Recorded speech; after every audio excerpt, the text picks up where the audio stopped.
If you know me, you know I always carry a peach pit ward on me.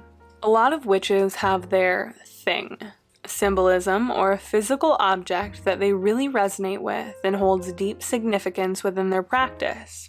Some witches may favor horseshoes, iron spikes, or sea glass, but peach pits are deeply personal to me.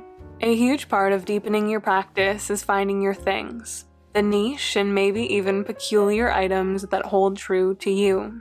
In this video, I'm going to show you how I make a peach pit ward, and why. Why peaches? Why are they significant to me?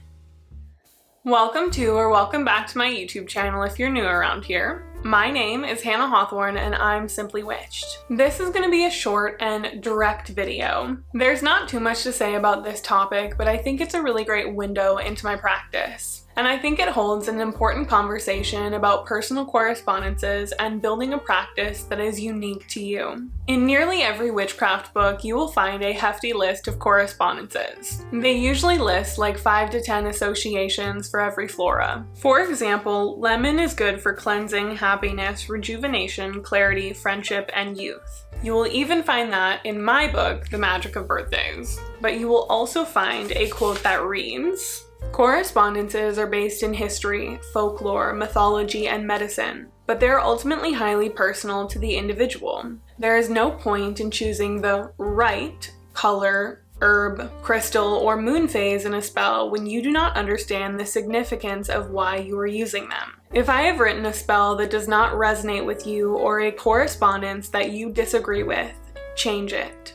And that is the idea that I want to share with you here. Why do I associate peach pits with protection?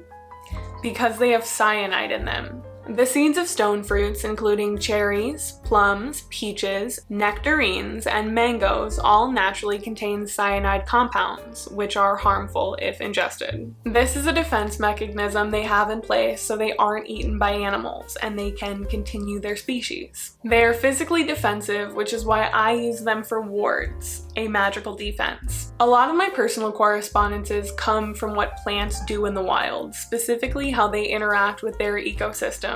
But I'm also on a journey of tracing back my ancestry, which has further informed my practice. I have began to build a connection with my French heritage, and there's an old French fairy tale called 3 May Peaches, which is a story of wit and the perils of greed. And that is added to how I see the peach spirit. There are also the experiences I've had in my life. Peach pits really became my thing when I began finding them everywhere. I'll find them sitting on a bench in the middle of a city, or washed up on the shore of a beach. When I was in Washington with Leah, I found 2 in front of her, and she was like, "How does this keep happening?" It just does. And when it does, it is a very reassuring and protective feeling. I know it's a message from my spirits who are like, "We see you. You are meant to be in this location right now. Keep going, you are safe."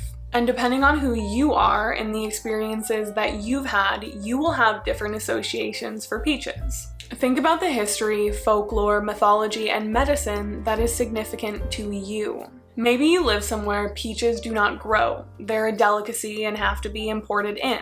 So you associate them with wealth and prosperity. Peaches are the example here, but do this with everything in your practice. Why do you associate lavender with love? Why do you associate ginger with success? These are the kind of questions to ask yourself to deepen your practice. Correspondences are your symbolic magical links, no one else's. Just because someone wrote them in a book, even me, doesn't make it true for you. Correspondences are formed through experiences that you need to get out and have. After all, witchcraft is a craft. It is something you do. And with that, let's craft a peach pit ward.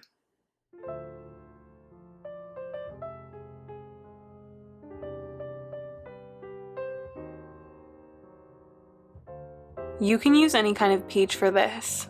The only part of the peach we will be using is the stone in the middle. But obviously I recommend using the rest of the peach in a recipe or eating it by itself. I made a blackberry peach cobbler with mine, and I posted a recipe on Instagram to announce this video, but here it is too in case you're looking for something quick and delicious to make with yours.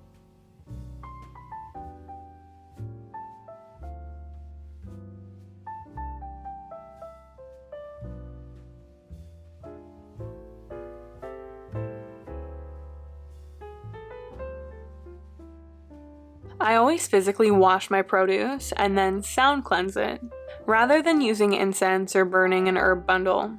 I just don't want any sediment to fall into the food. After your peaches have been eaten, it's time to remove as much of the flesh from the stone as you can. The stone itself won't mold, but if there's any peach remaining, it will. I start by washing them in a bowl of water, usually one imbued with magical properties.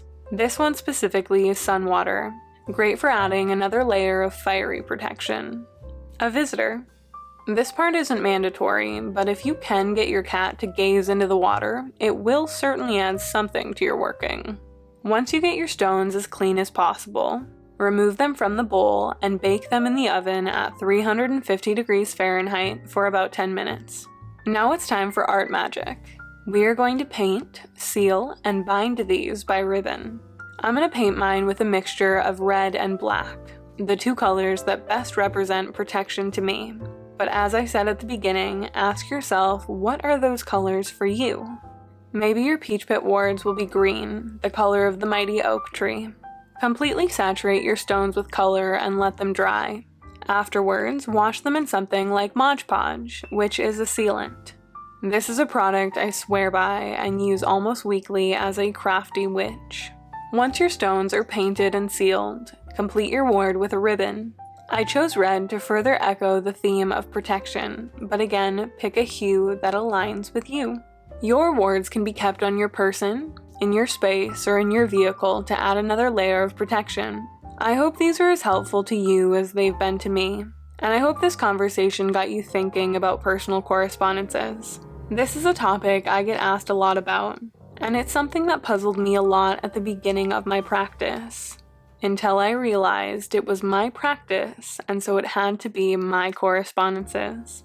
Best of luck as you begin to figure out your things.